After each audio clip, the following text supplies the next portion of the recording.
Hello दोस्तों and I welcome you to unfold India. Now दोस्तों ये देख सकते हैं आप रॉयटर्स की खबर कि India mandates licensing for laptop tablets import in a blow to Apple and Samsung. Now ये जो ब्लो है ये सिर्फ एप्पल सैमसंग के लिए नहीं है बल्कि वो सारी कंट्रीज़ जो कि अपना मैन्युफैक्चरिंग चाइना में करती हैं, फॉरेन कंट्रीज़ में करती हैं और इंडिया में सिर्फ लैपटॉप्स टैबलेट्स ये सब ला के बेच देती हैं। नाउ चाहे वो भले डेल हो, लेनोवो हो, HP हो, इन तमाम कंपनीज़ को इससे झटका लगने वाला है। नाउ इंडिया ने ये किया क्यों है ये सब कुछ हम इस वीडियो में जानेंगे, लेकिन उससे पहले अगर आपने अभी तक हमारे चैनल को सब्सक्राइब नहीं किया है then please subscribe to the unfold India और आप वीडियो को लाइक करना ना भूलें और बेल आइकन को भी ज़रूर प्रेस कर लें। नाउ तो इंडिया की ये पीछे करने का सबसे बड़ा मकसद है कि जो हम अपनी डोमेस्टिक मैन्युफैक्चरिंग है उसको बूस्ट देना चाहते हैं। जैसा कि आप सबको पता होगा कि लैपटॉप जो है वो इंडिया इतनी बड़ी मार्केट है तो लैपटॉप टैबलेट इसकी खपत भी इंडिया में बहुत ही ज़्यादा है। और जैसा कि हमने मोबाइल के साथ किया है जो कि 4-5 सालों में हम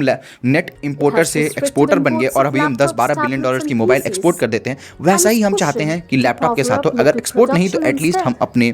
खुद के मार्केट के लिए जो है करें। और दूसरा सबसे बड़ा रीज़न है जो कॉस्ट ऑफ इंपोर्ट है। अगर हम बात करें कि Q2 में तो इंडिया का जो टोटल इलेक्ट्रॉनिक इंपोर्ट है वो 19.7 बिलियन डॉलर्स तक छू चुका है और ये पिछले साल के मुकाबले 6.2% का इंक्रीज देखने को मिला है, जो कि इंडिया के टोटल मर्चेंडाइज ट्रेड का 7 to 10% बनाता है। नाउ ये बहुत ही बड़ा फिगर है। इससे जो हमारा विदेशी मुद्रा भंडार है ये भी खाली होता है और मेजरली जो हम ये इंपोर्ट करते हैं जो इलेक्ट्रॉनिक्स आइटम ये चाइना से करते हैं, तो ये हमारे सोवरेनिटी के लिए भी एक बेकार बात है क्योंकि एक तरफ से चाइना से हमारा बॉर्डर डिस्प्यूट चल रहा है और ऊपर से हमारा इतना ज़्यादा चाइना से ट्रेड भी चल रहा है, तो ये एक कहीं देखने से अच्छी बात नहीं लगती। ऊपर से जो ट्रेड बैलेंस है वो भी हैविली चाइना के फेवर में है। हम चाइना से इंपोर्ट बहुत ही ज़्यादा करते हैं और एक्सपोर्ट नाम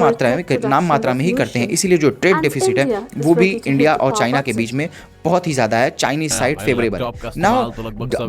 जो ये मैन्युफैक्चरिंग है लैपटॉप और टैबलेट की, ये ऐसा नहीं है कि एक दिन में आ जाएगा, धीरे धीरे करके आएगा। लेकिन ये जो स्टेप उठाया गया है ये इंडिया की जो डोमेस्टिक मार्केट है और जो डोमेस्टिक प्लेयर्स हैं जो थोड़े बहुत हैं उनको एक होप देगी कि हम अब चाहे तो कम्पीट कर सकते हैं और हो सकता है कि वो अब अपना रिसर्च एंड डेवलपमेंट में पैसा लगाएं और ज़्यादा अच्छे से काम करके हो सकता है कि एक बार फिर से मार्केट साइज कैप्चर करने की कोशिश करें। नाउ बहुत सारे ऐसे जगह हैं जहां पे इंपोर्ट करना बहुत ही नेसेसरी होगा और सारे जगह से बैन नहीं किया जा सकता है, तो उसके लिए इंडियन गवर्नमेंट ने जो है एक्सेप्शन ऑलरेडी प्रोवाइड की है। ऐसा नहीं है क्योंकि बहुत सारे जो रिसर्च इंस्टीट्यूट है जहां पे बहुत ही ज़्यादा हैवी लैपटॉप्स वगैरह की जरूरत पड़ती है रिसर्च एंड टेस्टिंग के लिए, तो उसमें इंडियन गवर्नमेंट ने कहा है कि ठीक है हम समझते हैं इस बात को, तो इसके लिए जो है इंडियन गवर्नमेंट ने वेवर देने की बात कही है और कहा है कि अगर आप टेस्टिंग के लिए, रिसर्च एंड डेवलपमेंट के लिए या इन सब चीज़ों के लिए जो मंगाना चाहते हैं तो उसके लिए आपको इजाज़त होगी। लेकिन अगर आप चाहते हैं कि हम मंगा के बेचें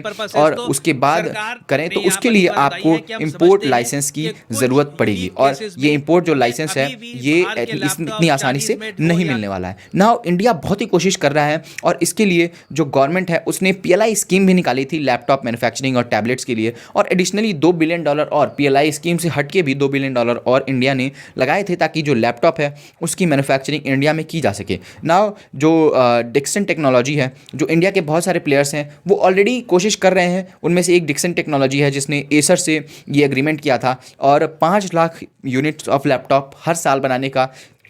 एसर से एग्रीमेंट में ये किया था कि हम 5 लाख से ज़्यादा जो है लैपटॉप्स वो इंडिया में ही डोमेस्टिकली मैन्युफैक्चर करेंगे। नाउ ये बहुत ही अच्छी होप की बात है और जो इंडिया का गोल है वो है कि हम $300 बिलियन का जो एनुअल प्रोडक्शन है इलेक्ट्रॉनिक्स का बाय 2026 वो करें। नाउ ये एम्बिशन तो बहुत ही बड़ा है लेकिन इसके लिए कदम उठाने भी ज़रूरी हैं और इंडियन गवर्नमेंट पूरी तरीके से इस बारे में कदम उठा रही है और बहुत सारे मार्केट में और भी प्लेयर आ रहे हैं जैसे जियो है जिसने अपना रिसेंटली ही जियो बुक लॉन्च किया है। तो धीरे धीरे करके इंडिया के मार्केट में ऐसे ही बढ़ोतरी होगी और मुझे पूरी उम्मीद है कि हम जो अपना टारगेट है वो 2026 क्या उससे पहले भी पूरी कर सकते हैं। नाउ आपका क्या कहना है इस बारे में कमेंट करके बताइएगा। चैनल को सब्सक्राइब करना मत भूलिएगा। मिलते हैं अगली वीडियो में, तब तक के लिए जय हिंद जय भारत।